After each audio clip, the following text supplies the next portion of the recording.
Good morning and welcome to CLN News.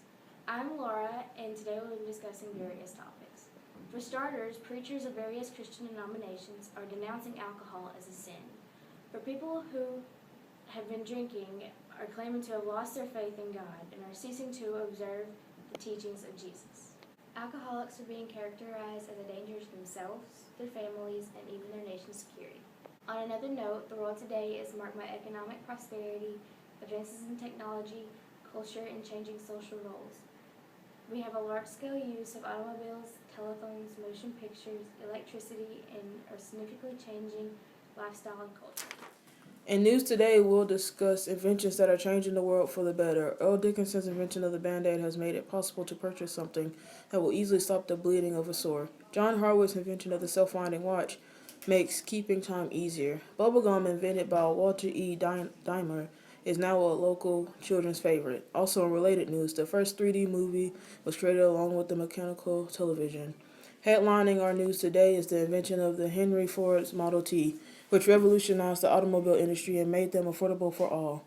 The traffic signal was invented to control the flow of traffic due to this industrial influx. The assembly line revolutionized the production rate of products, including the Model T. The first airplanes have taken flight, making travel available to an elite group. I'm Callie Graves, and today in sports, Babe Ruth pitched 14 innings in the World Series to beat the Dodgers 2-1. In an interview, he was asked if he was superstitious. He replied, "I have only one superstition, touch all the bases when I make a home run." In other news, Jack Dempsey has fired yet another manager after former manager Jack Kearns stated that he had loaded the boxer's gloves with plaster. Dempsey has recently lost the world heavyweight to Gene Tooney. Boxing and baseball has been called the national pastime, seeing how they highly influenced the creation of the radio. Notre Dame coach Newt Rockne has been caught lying to his team to obligate them to win. These lies include saying that someone's hospitalized, pleading for a win. His new winning percentage is up to 88%, making this the highest in history. Bobby Jones has won his 13th national championship. During this game, he threw his golf club and walked away from the ball and stating he was done with this game. The Rose Bowl Stadium was completed today, just in time for Southern California to play California. The total estimated cost was $300,000. Next year, the United States will be traveling to play in the FIFA World Cup in Uruguay. Even though soccer has remained a minor sport in the United States, our best players will be traveling the long journey to represent our country. In the Jim Crow context, the presidential election of 1912 was steeply slanted against the interests of Black Americans. Most blacks still lived in the South, where they had begun effectively disfranchised, so they could not vote at all.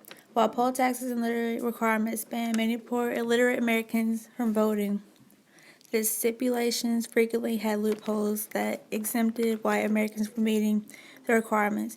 Woodrow Wilson, a Democrat elected from New Jersey, a Southern Democrat, and the first American former president of the post-Civil War period, appointed Southerners to his cabinet.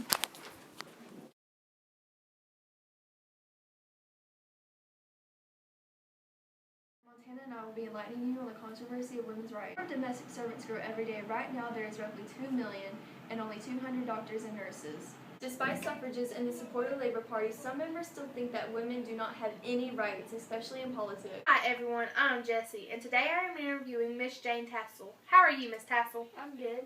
And how old are you? 16. If you had to define beauty, how would you define it? Beauty is fashion. Would you say today's fashion is getting shorter and more inappropriate for most functions? I say the hairstyles are getting shorter as well as the dresses. If, on a day-to-day basis, you were to have to choose a main outfit, what would you choose?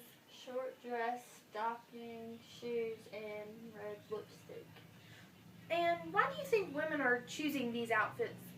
Because I believe that all women want to be noticed and want to get the chance to be equal.